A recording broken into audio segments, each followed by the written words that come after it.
The fluorescent lights at Miller's Diner flickered the same way they had for the past 6 years. Laura Mitchell, 38 years old and running on 4 hours of sleep, refilled coffee cups with the kind of autopilot precision that comes from exhaustion. Her feet ached in the cheap sneakers she'd bought from Walmart 3 months ago. The ones with the sole starting to separate on the left foot. "Mom, I need new cleats for soccer," her son Tyler had texted earlier that afternoon. She'd stared at the message for a full minute before responding with a thumbs-up emoji, not trusting herself to type actual words without crying. It was March 14th, 2024, a Thursday. The kind of unremarkable day that blends into every other day when you're living paycheck to paycheck, stretching dollars like taffy, praying nothing breaks because you can't afford to fix it. After her shift at the diner ended at 3, Laura drove her sputtering 2009 Honda Civic across town to her second job at a medical billing company. She answered phones, processed insurance claims, and listened to people complain about copays while she mentally calculated whether she could afford both Tyler's cleats and the electric bill this month. The answer was no, her family didn't understand this kind of math. Her parents, Richard and Patricia Donovan, lived in a sprawling Tudor-style home in the suburbs of Greenwich, Connecticut. Her father had made his fortune in commercial real estate in the 80s and never let anyone forget it.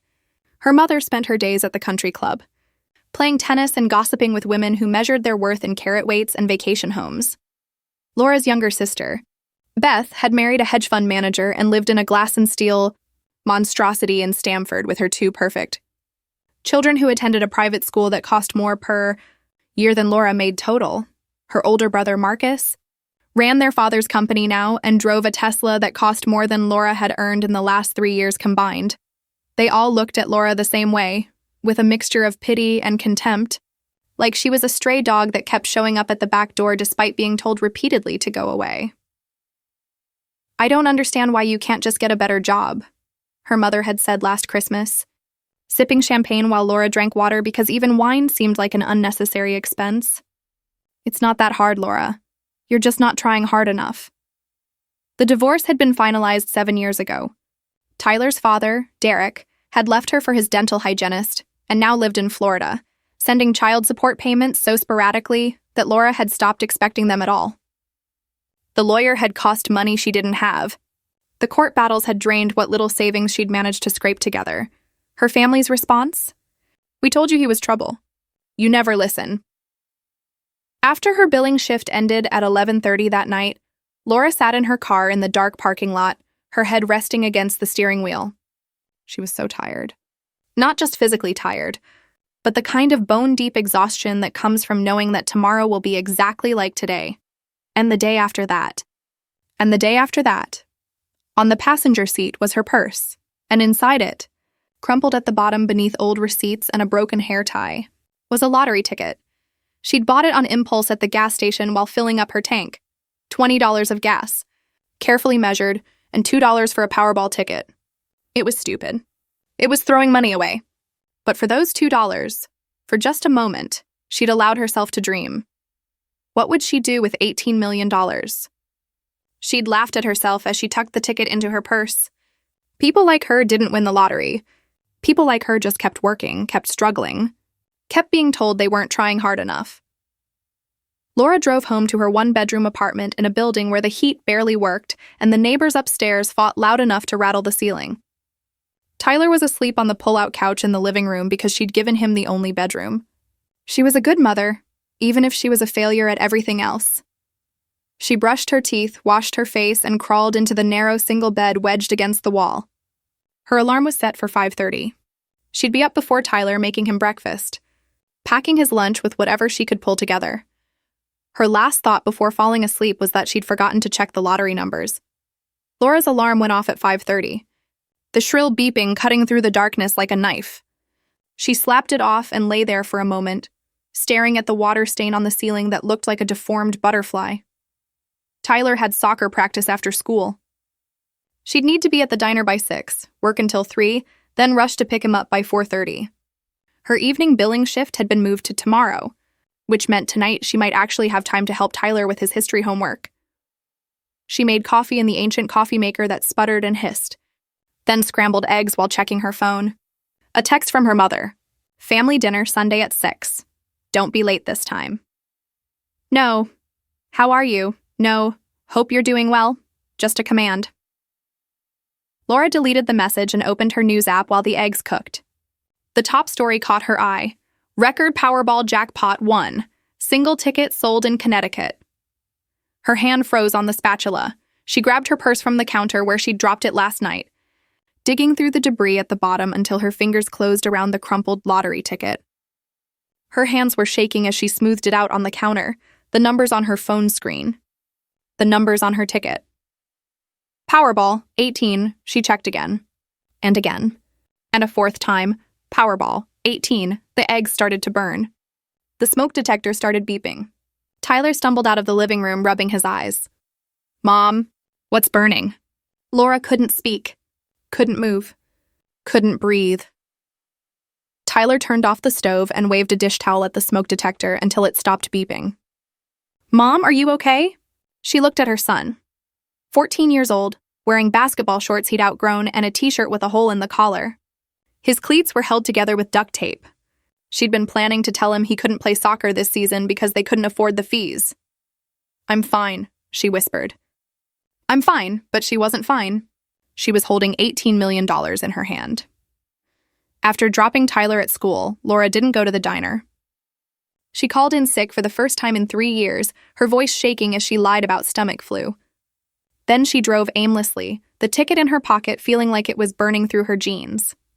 She parked at a Dunkin' Donuts and Googled, "What to do if you win the lottery" on her phone. The articles all said the same things. Sign the ticket immediately. Hire a lawyer. Don't tell anyone. Stay anonymous if possible. Connecticut allowed lottery winners to remain anonymous. She could claim this money and no one would ever have to know. But as Laura sat there, drinking bad coffee and watching people rush in and out with their normal problems, traffic, meetings, what to make for dinner, something shifted inside her. Her family had spent years telling her she was worthless, that she'd failed, that she was an embarrassment. They'd refused to help her when she was drowning, but she knew that the moment they found out about this money, they'd come crawling with their hands out. What if she could prove it? What if she could show them exactly who they really were? Laura pulled out her phone and called the only lawyer she knew, a guy named Robert Chen who'd handled her divorce. She'd barely been able to afford him then, paying in installments, but he'd been kind to her. Robert? It's Laura Mitchell. I need your help. Can we meet today? By that afternoon, Laura was sitting in Robert's office in a strip mall in Bridgeport, the ticket in his hands. This is real, he said slowly, examining it under a light. This is the winning ticket. I know. Laura, do you understand what this means? After taxes, you're looking at approximately $11 million. Your life just changed. I know, she said again. But I need your advice on something. She told him about her family. About the years of humiliation, the constant judgment, the way they looked at her like she was something they'd scraped off their shoes. She told him about her plan. Robert leaned back in his chair, studying her. You want to test them. I want to know the truth. Before they find out I have money, I want to see who they really are. I want proof. That's a very expensive psychology experiment. I can afford it now. Robert was quiet for a long moment. Then he smiled. You know what? I respect it. Let's do this right. We'll sign the ticket, set up a trust, get everything legal and protected. But we'll keep it completely confidential. In Connecticut, you don't have to claim it publicly. We can structure this so that even if someone goes looking, they'll hit a brick wall. How long will it take? A few weeks to get everything set up properly. Then you can claim it through the trust. No one will ever connect it to you unless you tell them. Laura felt something she hadn't felt in years. Power. One more thing, she said. I need you to help me document everything. I want records. I want proof of every conversation, every interaction. If they fail this test, I want them to know exactly how they failed. Robert grinned. I like the way you think. That night, Laura went home and hid the ticket in an old Better Homes and Gardens cookbook from 1987 that she'd inherited from her grandmother, the only person in her family who'd ever shown her unconditional love. She tucked it between the pages of a recipe for apple pie that her grandmother used to make, the one that tasted like home. Tyler was doing homework at the kitchen table. You feeling better, Mom? Yeah, baby. I'm feeling a lot better. Good, because I was thinking, maybe I don't need new cleats. The duct tape is holding pretty well. Laura walked over and hugged her son, holding him tight. You're getting new cleats. I promise she didn't tell him about the money, not yet. First, she had a test to conduct. Sunday dinner at the Donovan house was a ritual that Laura had learned to dread. Her mother would cook an elaborate meal, or rather, would have their housekeeper Maria cook it, and the family would gather around the dining room table in their expensive clothes, drinking expensive wine, and talking about their expensive lives. Laura usually wore the same black pants and blouse she'd worn to every family dinner for the past 2 years. No one noticed. Or if they did, they never mentioned it except through pointed glances at her sister's designer dresses. But this Sunday, March 24th, 2024, Laura arrived with a purpose. She parked her sputtering Honda in the circular driveway next to Marcus's Tesla and Beth's Range Rover. The house looked like something out of a magazine, perfectly manicured lawn, flowering trees, stone facade that screamed old money, even though Richard Donovan had grown up in a trailer park in Ohio.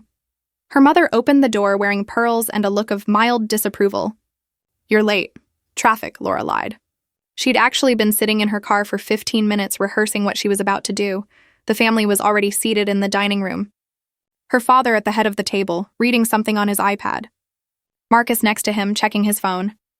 Beth and her husband Todd were there with their children, Madison and Cooper, who were playing games on their own tablets. Tyler sat at the far end, looking uncomfortable in his button-down shirt that Laura had found at Goodwill. Laura, her father said without looking up. Glad you could join us. They made small talk through the first course, Maria's famous butternut squash soup. Beth talked about Madison's writing lessons. Marcus complained about some zoning issue with a property development. Todd mentioned his latest bonus. No one asked Laura about her week. She waited until dessert was served, chocolate mousse in crystal glasses. Then she took a breath and dove in. Dad, I need to ask you something. Richard Donovan looked up from his mousse, his reading glasses perched on his nose. What is it? My car's having problems. The transmission is going out, and I got a quote for the repair. It's $500, she paused. I was hoping I could borrow it. Just until next month. I can pay you back. The table went silent. Beth and Marcus exchanged looks. Her mother set down her spoon with a little clink. Laura, her father said slowly. How old are you? 38. 38 years old, and you still can't manage your own finances. I manage fine. You work 2 jobs, Marcus interrupted. 2 jobs and you can't come up with $500? Laura had prepared for this. She kept her voice steady. Things have been tight. Tyler needed, her mother said sharply. It's always something Tyler needs. Maybe if you'd made better choices, you wouldn't be in this position. Beth leaned forward, her diamond bracelet catching the light. Mom's right. You can't keep coming to us every time you have a problem. It's embarrassing. I'm not asking for a handout, Laura said quietly. I said I'd pay it back. With what money? Her father demanded. You can barely keep a roof over your head? You live in that terrible apartment in that terrible neighborhood. When are you going to get your life together? Todd, Beth's husband, cleared his throat. Have you considered budgeting better? There are apps for that. Laura looked at Tyler. Her son's face was red, his eyes down. He was humiliated. Not by her, but for her. So that's a no, Laura said. Her father took off his glasses and rubbed his eyes. Laura, I've given you money before. We all have. And it never changes anything. You just come back asking for more. I haven't asked you for anything in over a year. Because we told you to stop, Marcus said. We told you that if you wanted help, you needed to show us you were serious about improving your situation. Have you done that? Laura felt the familiar sting of tears and forced them back. Not tonight. Tonight was about observation, about gathering data. I'm working 2 jobs, she said. I'm raising my son. I'm doing everything I can. Then do more, her mother said coldly. Other people manage? Beth manages. She has 2 children and she still finds time to volunteer and maintain her figure. Beth smiled tightly, as if this comparison was a compliment rather than an insult to Laura. I guess I should go, Laura said, standing up. Thanks for dinner. Laura, don't be dramatic, her father said. Sit down. No, I think I've heard enough. She looked at each of them in turn. Her father, who'd made his fortune through ambition and ruthlessness and expected everyone else to do the same. Her mother, who'd married money and forgot she'd once been a secretary. Her brother, who'd inherited their father's business and his contempt. Her sister, who'd married a wallet and called it love. Come on. Tyler, let's go. Tyler scrambled up, clearly relieved to escape. As they walked to the door, Laura heard Beth whisper to Marcus, "She's so sensitive. It's like she can't handle any criticism." In the car, Tyler was quiet for a long time. Then he said, "Mom, I'm sorry." "For what, baby?" "For needing cleats. For making you ask them for money." Laura pulled over to the side of the road and turned to face her son. "Listen to me. You have nothing to be sorry for. Nothing. Do you understand? But I asked them because I wanted to see what they'd say. That's all. I wanted to know if they'd help. And they wouldn't." "No," Laura said. "They wouldn't." She pulled back onto the road, heading home. Tyler turned on the radio and they drove in silence. But Laura was smiling. Test number 1 failed spectacularly. The next 2 weeks, Laura conducted her experiment with the precision of a scientist. She'd met with Robert Chen 3 more times, signing paperwork, setting up the trust, preparing to claim her winnings. Everything was in place. The money would be hers within days. But first, she needed more data. On April 3rd, 2024, Laura's car actually did break down. She hadn't planned it, which made it perfect. She was on her way home from her evening shift at the billing company when the transmission finally gave out completely. The car made a grinding noise, shuddered, and died right there on Route 1 in Norwalk. She called AOA first, then Tyler to let him know she'd be late. Then, with her phone at 20% battery, she scrolled through her contacts and called her brother. Marcus answered on the 4th ring. "What?" "Marcus, it's Laura. My car broke down on Route 1. I'm near the exit for... So call a tow truck." "I did. But I'm going to need a ride home after." "I was hoping... Laura, I'm in the middle of a business dinner. Can't you call Mom?" "She's at her book club." "Beth?" "Todd took the kids to his parents for the weekend." Marcus sighed heavily. "I don't know what to tell you."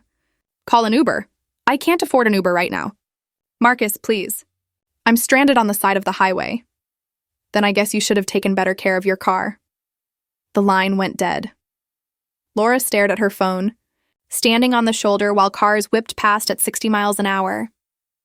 The tow truck arrived 20 minutes later, driven by a guy named Jose who was kind and didn't ask too many questions. "Your family can't come get you?" he asked as he hooked up her Honda. "No," Laura said. "They're busy." It started to rain as Jose dropped her car at the mechanic's shop. He offered to drive her home. It was against company policy, but he felt bad.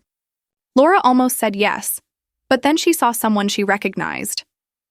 Eleanor Martinez, her mother's friend from the country club, was pulling into the parking lot of the Whole Foods across the street. Laura had met her at family events, one of those perfectly preserved women with expensive highlights and designer workout clothes. "Mrs. Martinez!" Laura called out, jogging through the rain. Eleanor looked up, clearly not recognizing her at first. "Oh, Laura? Honey, what are you doing out here?" "My car broke down. I'm trying to get home to my son. Would you be able to give me a ride?" "I live..." "Of course, sweetheart. Get in." Laura climbed into Eleanor's Mercedes, soaking wet, her hair plastered to her face. Eleanor cranked up the heat and handed her a towel from her gym bag. "Your family couldn't come get you?" Eleanor asked. "They were all busy." Eleanor was quiet for a moment. "That's surprising." They made small talk during the 20-minute drive. The weather, Tyler's school, Eleanor's grandchildren. When they pulled up to Laura's apartment building, Eleanor looked at it with poorly disguised shock. "You live here?" "Yeah," Laura said. "It's not much, but it's home." Eleanor reached over and squeezed her hand. "Honey, if you ever need anything, you call me." "Okay, I mean it." "Thank you," Laura said. "Really?"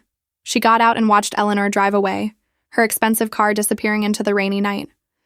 Then Laura went inside, soaking wet and exhausted, and found Tyler doing homework at the kitchen table. "You okay, Mom?" "I'm okay, but she wasn't okay." She was angry. Furious, actually. Not at Eleanor, who'd shown her more kindness than her own family, but at Marcus, who couldn't be bothered to drive 20 minutes to pick up his stranded sister. The next day, Laura had lunch with her mother at the country club. Patricia had suggested it. probably out of guilt, though she'd never admit it. They sat at a table overlooking the 18th hole, surrounded by women in tennis whites and men in golf polos. "I heard about your car," Patricia said, picking at her Caesar salad. "Eleanor called me." "Did she?" "She was very concerned about you." "About your living situation." Patricia said the words like they tasted bad. "Laura, I don't understand why you insist on struggling like this." "I'm not insisting on anything, Mom. I'm doing my best. Your best isn't good enough." Patricia set down her fork. "Do you know what it's like for me? My friends ask about you. They ask how you're doing. And what am I supposed to say? That my daughter is a waitress living in a slum?" Laura felt something crack inside her. "It's not a slum. It's an apartment. It's an embarrassment." "You're an embarrassment." The words hung in the air between them. Women at nearby tables glanced over, sensing drama. Patricia lowered her voice. "I've done everything for you. We all have. But you won't help yourself. You made bad choices, Laura. You married the wrong man. You had a child you couldn't afford. You dropped out of college. Every problem in your life is because of your own decisions. I dropped out of college because Dad wouldn't pay for it anymore after I got pregnant. Because we were trying to teach you about consequences." Laura stood up, her chair scraping loudly. "You know what, Mom? I'm done. Sit down." "You're making a scene." "Let me make a scene." Laura grabbed her purse. "Let everyone here see exactly what the Donovan family is really like. Let them see how you talk to your own daughter." She walked out of the country club with her head high, but her hands were shaking. In the parking lot, she sat in her rental car. The transmission repair was going to take a week, and took out her phone. She scrolled to her voice memo app, where she'd been secretly recording key conversations. Her mother's words were crystal clear. "You're an embarrassment. Test number 2. Failed even worse than the first." By mid-April, the lottery money was officially Laura's. $11.3 million, sitting in a trust that only she and Robert Chen knew about. She'd signed the papers, claimed the winnings anonymously through the trust, and walked out of the lottery office as a multimillionaire. Nothing in her life had changed outwardly. She still worked her shifts at the diner and the billing company. She still lived in the same apartment. Tyler still wore the same clothes and ate the same cheap meals, but inside, Laura was transforming. She felt powerful in a way she'd never experienced before. She wasn't desperate anymore. She was choosing this. Choosing to continue the experiment, to push it further, to see exactly how far her family's cruelty could go. Robert had tried to talk her out of it. "Laura, you've proven your point. They've shown you who they are. You can walk away now." "Not yet," she'd said. "I need one more test. The big one." On April 18th, Laura called her father from the diner during her break. She'd rehearsed this conversation in her mind for days. "Dad, I need to talk to you about something serious." "I'm busy, Laura. This is important. I'm losing my apartment." A pause. "What do you mean, losing it?" "The landlord is selling the building. Everyone has to be out by the end of the month. And I've been looking for another place, but everything's so expensive, and with my credit..." She let her voice crack, just a little. "I don't know what to do. Can't you find another apartment?" "I've tried. I've looked at 15 places. No one will rent to me. My credit score is too low, and I don't make enough to meet the income requirements. Dad, I'm scared. Tyler and I might end up homeless." She could hear him breathing on the other end of the line, calculating, weighing his options. "What about staying with a friend?" he finally said. "I don't have anyone." "Dad, please. I'm asking if Tyler and I could stay with you and Mom, just for a few weeks until I figure something out." The pause was longer this time. "Let me talk to your mother," he called back that evening. Laura was making dinner, boxed mac and cheese, when her phone rang. "Your mother and I talked," Richard said. "We're willing to let you stay here temporarily." "Very temporarily. But there are rules." "Okay, you'll stay in the basement. There's a pull-out couch down there and a bathroom. Tyler can sleep on the couch in the TV room, the basement. The unfinished basement where they stored Christmas decorations and old furniture." "Thank you," Laura said, making her voice sound grateful and relieved. "Thank you so much. And Laura, you need to be actively looking for a place. This isn't permanent. We're not running a homeless shelter." "I understand." She hung up and turned to Tyler. "We're going to stay with Grandma and Grandpa for a little while." "Why?" "Because I want them to see something."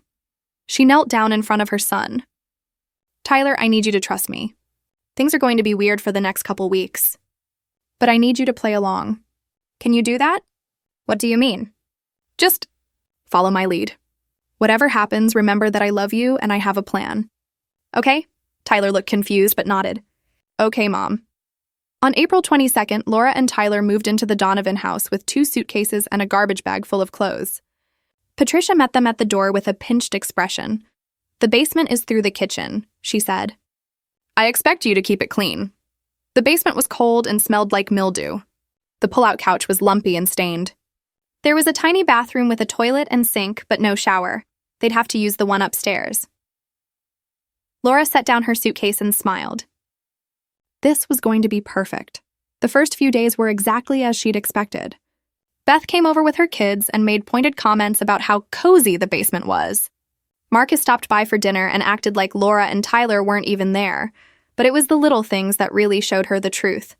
Her mother wouldn't let them use the good towels.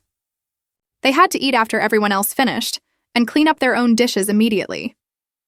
Patricia made comments about the groceries they were eating through and suggested Laura contribute to the household expenses. "I thought you didn't have any money," Patricia said one morning. Watching Laura make coffee, "I have a little. I can pitch in." "That would be appreciated." Laura overheard her parents talking one night when they thought she was asleep in the basement. She'd crept upstairs to get water and heard their voices in the study. "I don't know how much longer I can stand having her here," Patricia said. "She's almost 40 years old, Richard. When is she going to grow up?" "Some people are just born failures," her father replied. "We did our best. She made her choices." Laura stood in the dark hallway, her phone in her pocket, recording every word. The worst moment came at dinner one evening in early May. Beth and Todd were there with Madison and Cooper. Marcus was there with his girlfriend, Ashley. They all sat around the dining room table while Laura and Tyler ate leftovers at the kitchen counter. They weren't invited to the table, but Laura could hear everything. "I feel so bad for Mom and Dad," Beth said, "having to take care of Laura at their age." "She could get a better job if she really wanted to," Marcus added. "She's just lazy." "It's not laziness," Todd said. "It's a lack of ambition. Some people just don't have that drive." Madison, who was 12, asked, "Why does Aunt Laura live in your basement?" "Because she made bad choices, honey," Beth explained. "That's why it's important to study hard and make smart decisions." Cooper, who was 9, looked toward the kitchen where Laura and Tyler sat. "Does Tyler have to live in the basement because his mom is bad at decisions?" The adults laughed. Actually laughed. Tyler's face turned bright red. He stood up, his fists clenched. Laura put her hand on his arm. "It's okay," she whispered. "It's not okay," Tyler said, his voice shaking. "They're horrible, I know. But not much longer. I promise." That night, lying on the lumpy pull-out couch in the cold basement, Laura listened to her son breathing on the couch in the TV room upstairs and made a decision. It was time for the final act.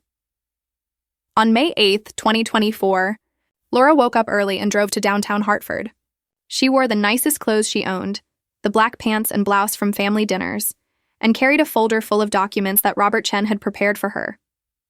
The law offices of Chen and Associates were in a modern building with gleaming floors and expensive art on the walls. Laura had been here before, but today felt different.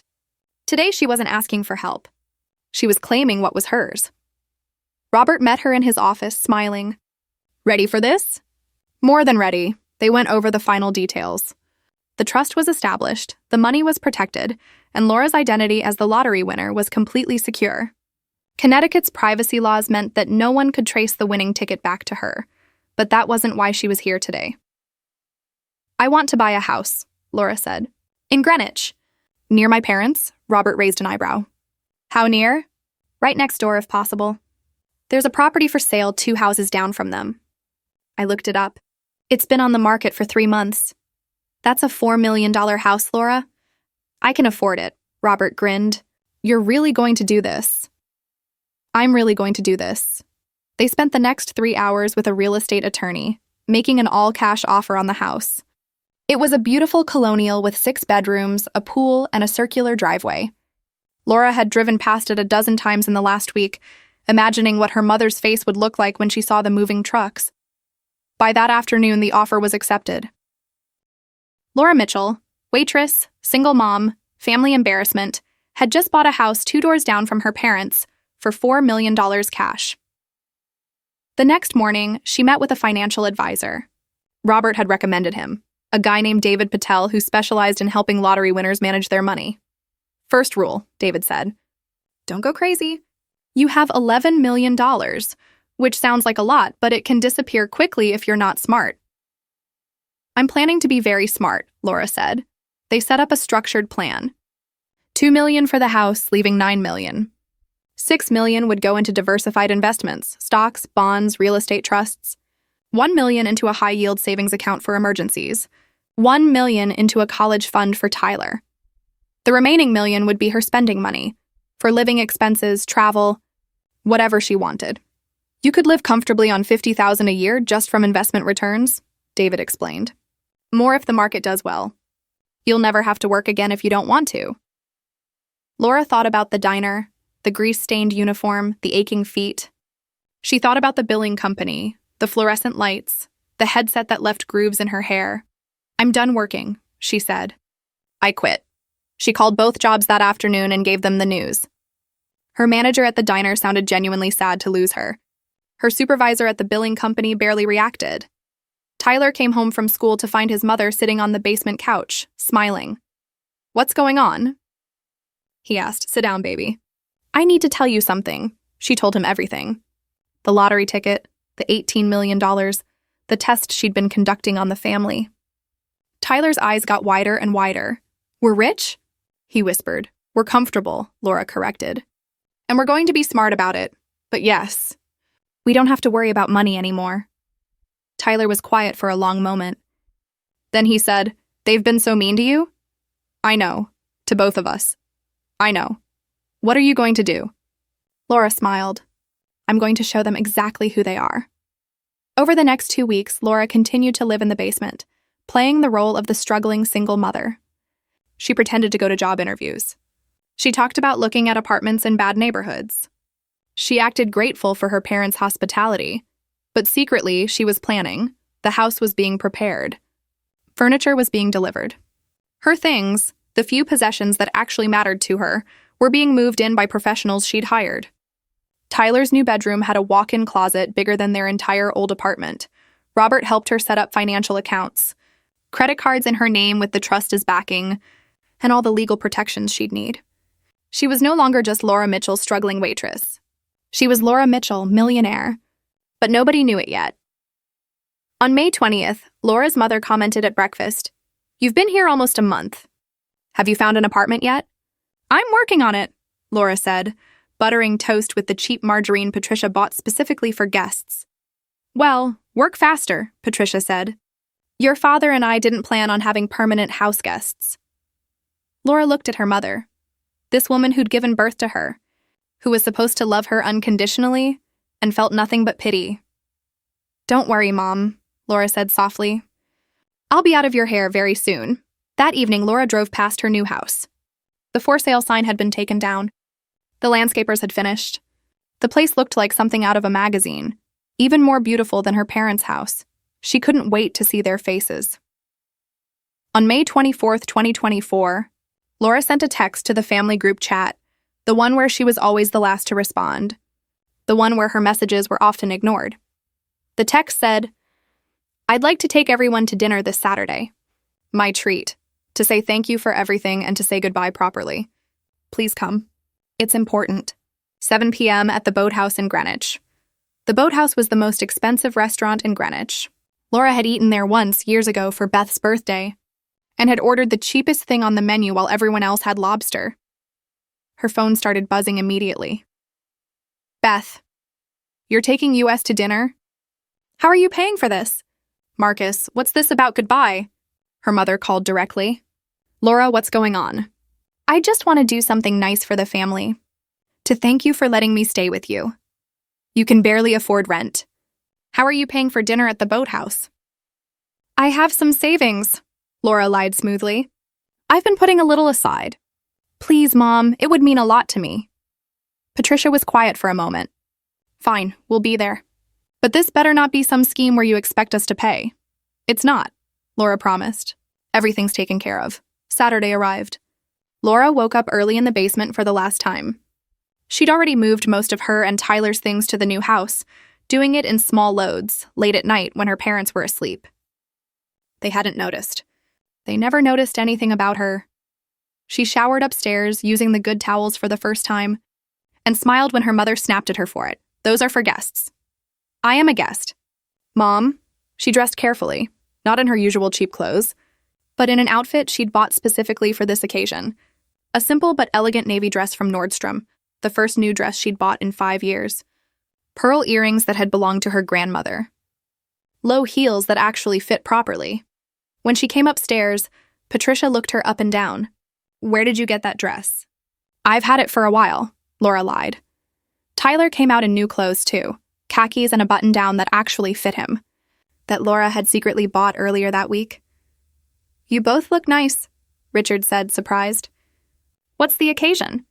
Just wanted to look good for our last family dinner, Laura said.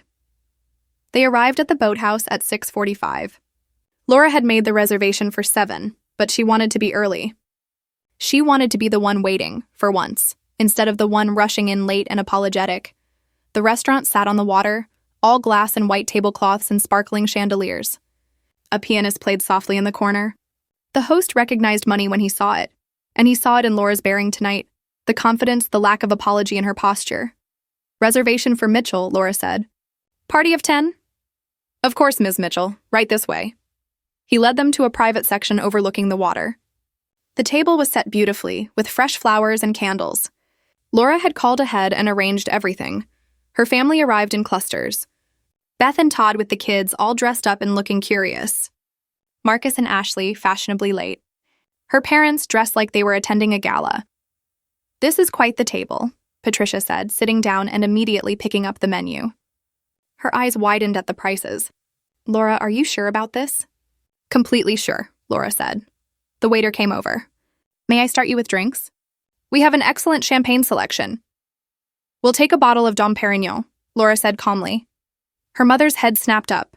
Laura, that's $400 a bottle. I know. Everyone was staring at her now. What's going on? Marcus demanded. How are you paying for this?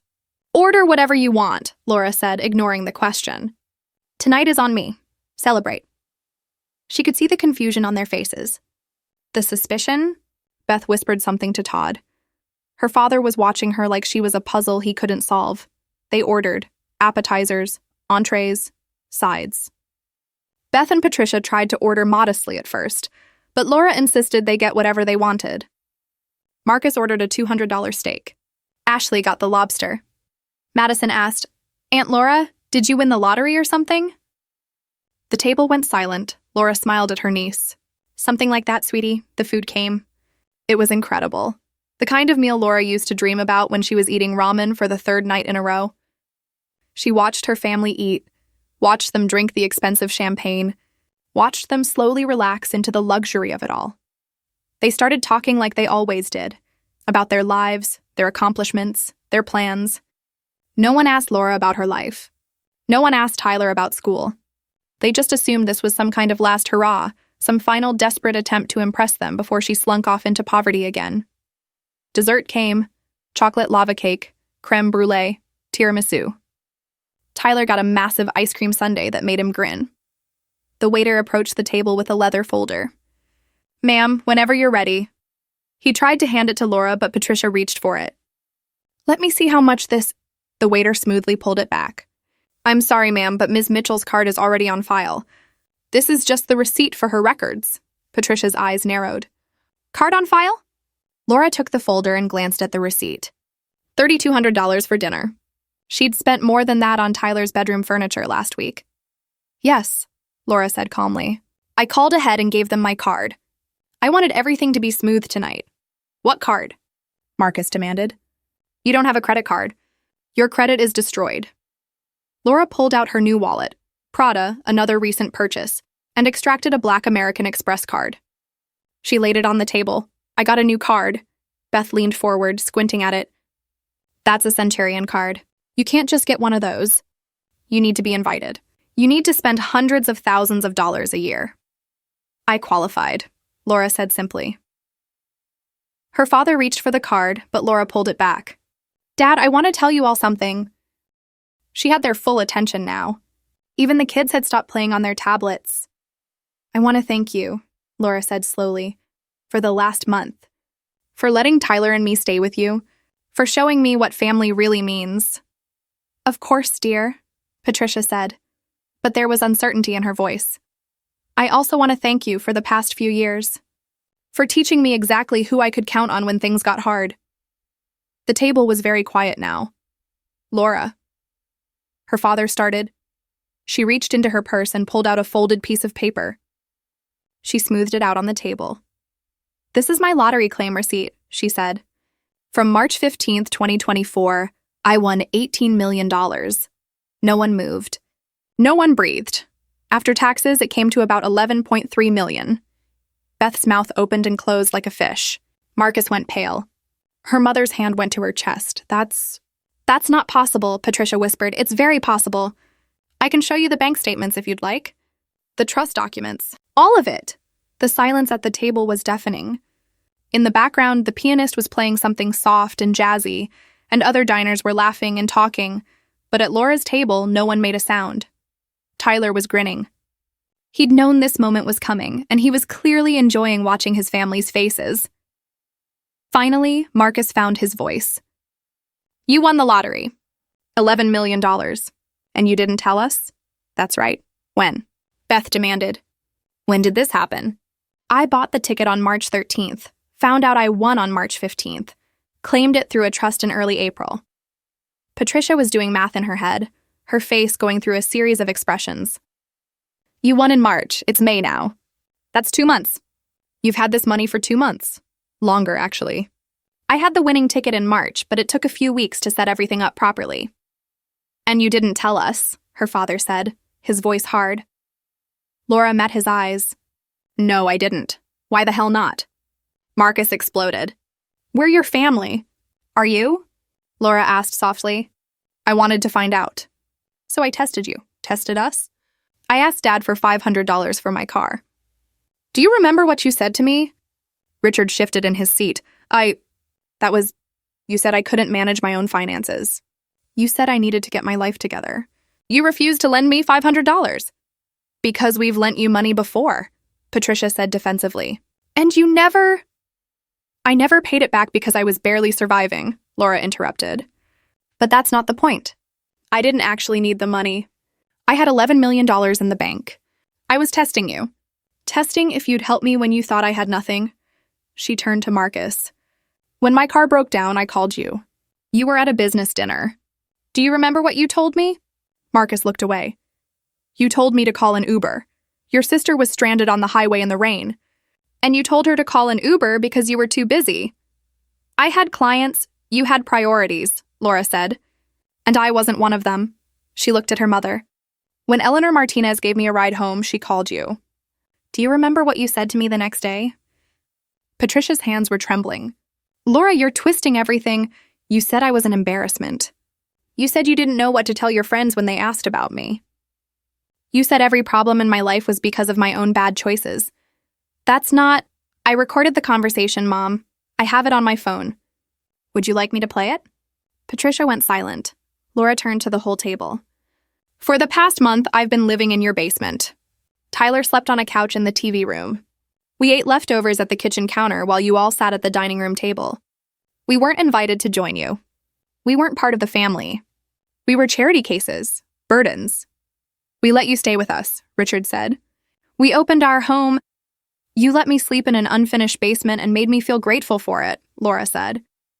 You made comments about the food we ate. You charged me for groceries. You let your grandchildren mock their cousin at the dinner table. Beth had tears in her eyes now, but Laura didn't know if they were real or calculated. I heard everything, Laura continued. Every cruel word, every judgment, every laugh at our expense. I recorded most of it. And I want you to know that I heard every single thing you said about me when you thought I couldn't hear. Laura, we didn't mean, Beth started. Yes, you did, Laura said firmly. You meant every word. You looked at me and saw a failure. Someone to pity and judge and feel superior to. And when I asked for help, just small things, reasonable things, you refused. You told me to do better, to try harder, to stop being such a burden. She pulled out her phone and scrolled through her voice memos. I have hours of recordings. You talking about me? Judging me? Laughing about me? Would you like me to play some of them? That's illegal, Marcus said. Actually, in Connecticut, it's completely legal to record conversations you're part of, Laura said. I checked with my lawyer, Robert Chen. You might remember him. He handled my divorce. He's been helping me with the lottery winnings and the trust and all the legal paperwork. She scrolled to a specific recording. This is from May 10th. You were all at dinner. Beth, you said something to Madison. Do you remember? Beth shook her head, but her face was red. Laura hit play. Madison's voice came through the phone speaker. Why does Aunt Laura live in your basement? Beth's voice, clear as day. Because she made bad choices, honey. That's why it's important to study hard and make smart decisions. Cooper's voice, does Tyler have to live in the basement because his mom is bad at decisions? And then laughter. Adult laughter. Laura stopped the recording. Tyler was staring at his aunt with something like hatred in his eyes. That's my son you were laughing about, Laura said quietly. A 14-year-old kid who's never done anything to deserve your contempt except have me as his mother. Laura, we're sorry, Beth said, tears streaming down her face now. We didn't know. You didn't realize I could hear you? Laura asked. Or you didn't realize I was a human being with feelings? We thought we were helping, Patricia said, her voice breaking. By giving you tough love. By pushing you to do better. You weren't helping. You were just being cruel. Laura took a breath. But here's the thing. I don't need your help anymore. I don't need your approval or your money or your tough love. I have everything I need now. What are you saying? Her father asked. Laura stood up and Tyler stood with her. I'm saying goodbye. I'm saying that I've seen exactly who you all are when you think someone has nothing to offer you. And I want you to remember this feeling, this moment right now for the rest of your lives. She reached into her purse and pulled out a set of keys. She held them up so everyone could see. These are the keys to my new house. The one I bought 3 weeks ago? $4 million cash. I moved in yesterday. You bought a house? Marcus said. Where? Laura smiled. 2 doors down from Mom and Dad. The big colonial with the pool. You've probably driven past it. Patricia made a sound like she'd been punched. That house? That's the Rothstein place. That's $4 million. I know. I paid cash. Closed in a week. The moving trucks finished yesterday while you all were out. She dropped the basement door key on the table. Thanks for the basement, Mom. It was very enlightening. But I won't be needing it anymore. The table erupted. Marcus lunged forward. You can't buy a house without telling anyone. I can, and I did. Laura, please, her father said, standing up. His voice was shaking. Let's talk about this rationally. You're upset, I understand that, but I'm not upset, Laura said calmly. I'm done. Done with what? Beth asked, mascara running down her face. Done with your family? Done with being treated like I'm worthless. Done with being your punching bag, your cautionary tale, your source of gossip at the country club. Patricia stood up too, reaching across the table toward Laura. Sweetheart, you're misunderstanding everything. We love you. We've always loved you. We were just trying to help you become independent by calling me an embarrassment, by refusing to help when I was stranded, by letting me sleep in your basement while you talked about what a failure I was. We didn't know you had money, Patricia said desperately. If you'd known, you would have treated me differently, Laura finished. I know, that's exactly the point. Her father tried a different approach. Laura, I know I was hard on you. Maybe too hard. But it was only because I wanted you to be strong. To be successful like Marcus and Beth. I am successful, Laura said. I raised a good kid on no money and no help from any of you. I worked 2 jobs. I survived. That's success, Dad. But you never saw it that way because I didn't have a big house or an expensive car. So now you're going to cut us out of your life? Marcus demanded. Because we hurt your feelings? Tyler stepped forward, his voice tight with anger. You didn't hurt her feelings. You destroyed her. For years. And she never stopped trying to be part of this family even though you treated her like garbage. Tyler? Todd started. No! Tyler's voice cracked. You laughed at me. You said my mom made bad decisions and that's why we lived in a basement. You said it right in front of me like I wasn't even there. Like I didn't matter. Madison started crying. I'm sorry, Tyler, I didn't mean. Yes, you did, Tyler said. You all did. And now my mom has more money than all of you combined, and you're panicking because you realize you can't control her anymore. Ashley, Marcus's girlfriend, spoke up for the first time. This is insane. Marcus, let's just go. No, Marcus said sharply. Then to Laura. Okay, fine, you win. You proved your point. We were jerks. Is that what you want to hear? We're sorry. Now can we move past this? Move past it? Laura repeated. Move past years of humiliation? What do you want from us? Beth asked. Money. Do you want us to apologize? What do you want? Laura looked at each of them in turn. Her father, who'd built an empire but couldn't spare $500 for his daughter. Her mother, who cared more about appearances than her own child. Her brother, who'd inherited everything and looked down on everyone. Her sister, who'd married money and forgot what it was like to struggle. I don't want anything from you, Laura said. That's what I'm trying to tell you.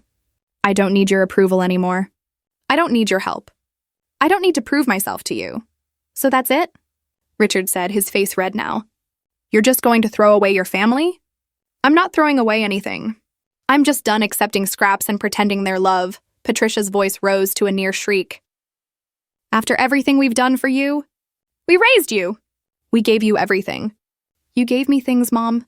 You never gave me respect. You never gave me dignity. You never saw me as an equal, because you weren't our equal, Patricia shouted, then immediately looked horrified at what she'd said.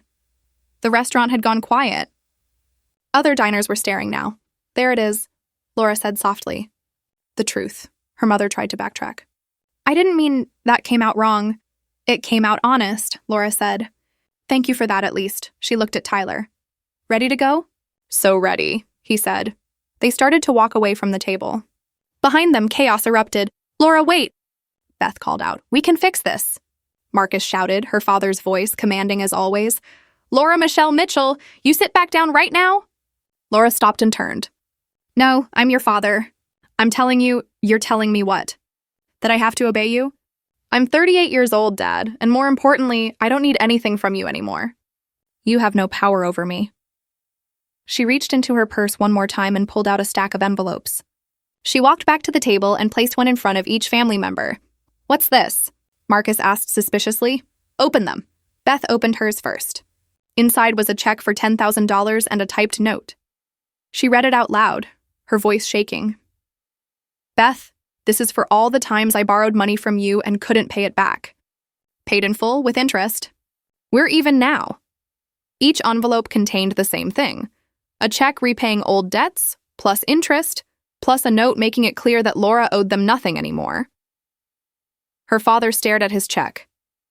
This is $25,000.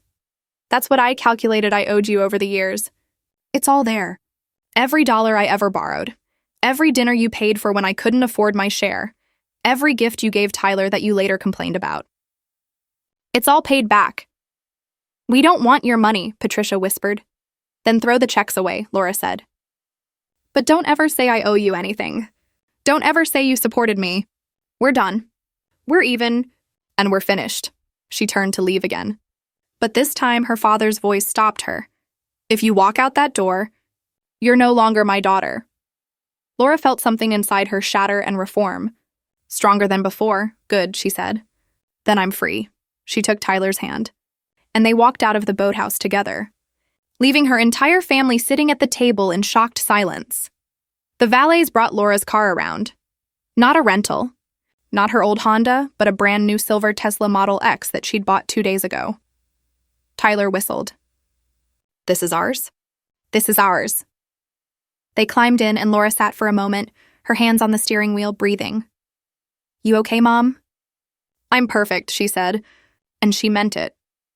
She pulled out of the parking lot, drove past the waterfront, and headed toward Greenwich. Toward her new house. Her new life. The house was beautiful in the evening light. Laura pulled into the circular driveway, her driveway, and just sat for a moment, looking at it. 6 bedrooms. A pool, a library. A home office. A garage that could fit 3 cars. More space than she'd ever dreamed of having. Tyler was already out of the car, running toward the front door. Come on, Mom. I want to show you how I arranged my room. Laura followed him inside, flipping on lights as she went. Everything was clean and new and hers. No water stains on the ceiling.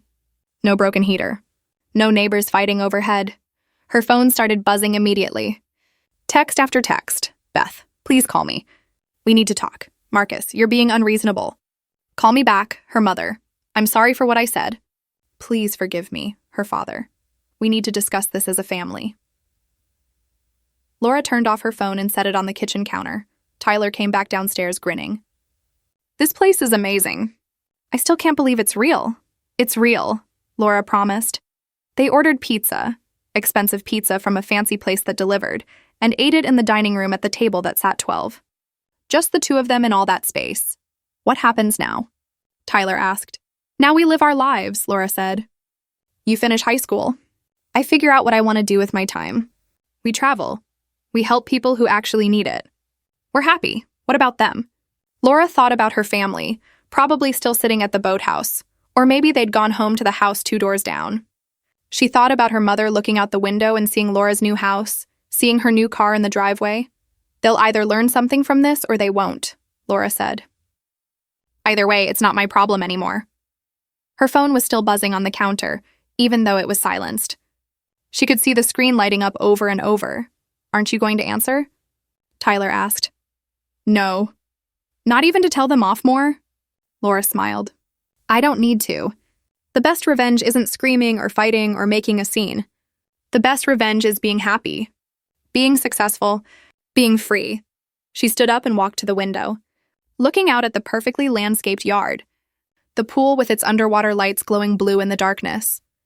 When you have nothing, she said quietly, people watch you drown. They stand on the shore and tell you to swim harder, to try harder, to stop being so weak. But when you rise, when you pull yourself out of the water, they panic. Because suddenly they're not better than you anymore. And they can't handle it. Tyler came to stand beside her. I'm proud of you, Mom. Laura pulled her son into a hug, holding him tight. I'm proud of us. The next morning, Laura woke up in her new bedroom, a massive space with a king-sized bed and windows overlooking the garden. She made coffee in her new kitchen with appliances that actually worked properly. She sat on her new deck and watched the sunrise. And then she saw them. Her mother, standing in her own yard 2 houses down, staring at Laura's house with binoculars. Laura waved. Patricia quickly lowered the binoculars and went back inside. Laura laughed. Actually laughed. It felt good. Over the next few weeks, the attempts at reconciliation continued. Her father sent her a formal letter through his lawyer, suggesting they discuss the family estate planning and Laura's role in the family business. Laura sent back a note through Robert, Chen declining any involvement.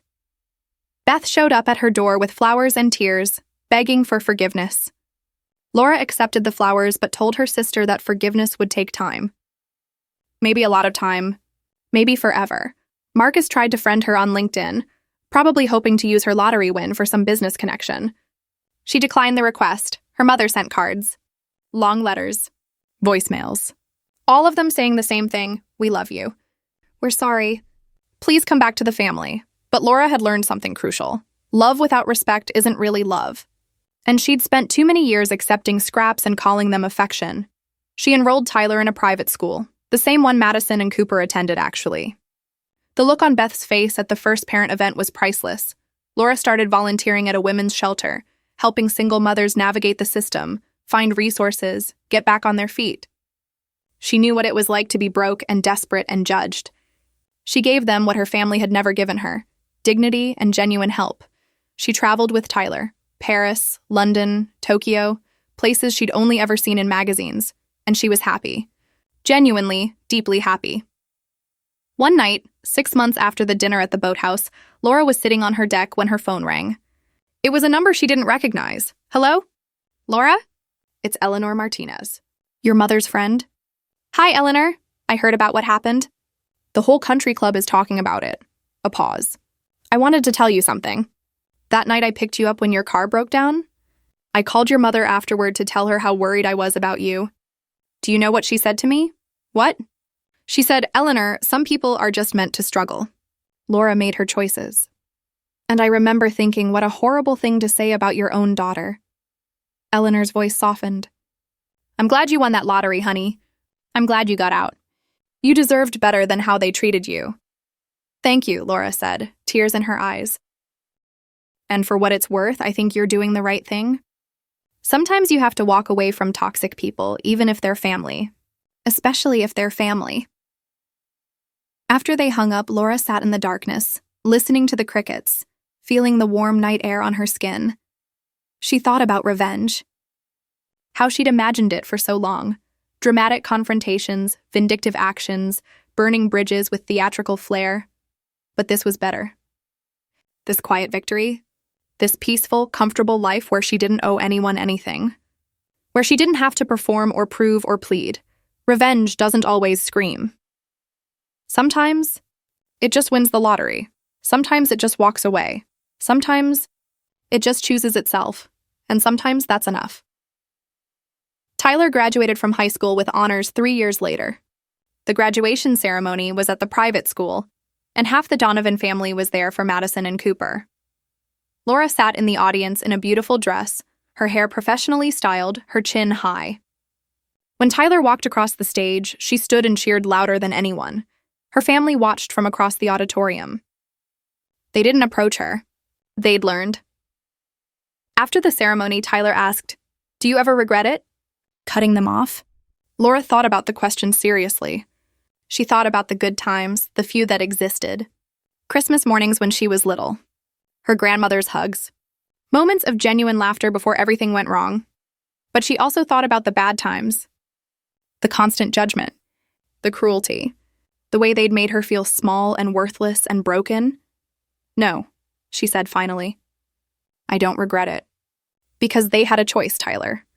When I asked for help, when I was at my lowest, they chose to kick me when I was down. They chose to make me feel worthless. And when I proved I wasn't worthless, when I showed them I could thrive without them, they wanted back in. Not because they loved me, because they wanted access to what I had. Do you think they learned anything? I hope so. But that's not my job anymore."